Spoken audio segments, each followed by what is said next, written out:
Foreign Affairs Secretary Albert Del Rosario nibutyag nga kung siya ang pabuton, ganahan siya nga hatagan og deadline ang mga Pinoy nga anaapasan nasud sa Yemen.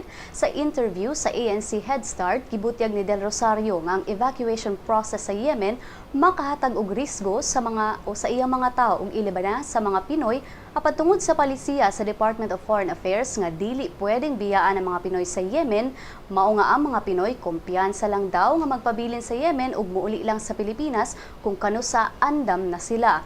Kay hinumdumang niadto pang mga miagi mga buwan, nag-awhag ang DFA sa mga Pinoy sa Yemen nga muuli na dinhi sa Pilipinas ug mo-avail sa evacuation ug repatriation efforts sa gobyerno. Apan sa pagkakaroon, doon na pa'y gibana ng 300 ka mga Pinoy ang nagpabilin sa Yemen. Dugang ni Del Rosario nga ang kasagaran nga posibleng sa last minute na makadesider nga muuli sa Pilipinas.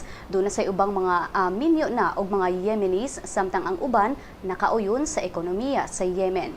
Panawagan ni Del Rosario sa mga Pinoy sa Yemen nga dili na magpaabot nga kung kano sa andam na ang mga Pinoy nga muuli sa Pilipinas basin og uwahin na ang tanan.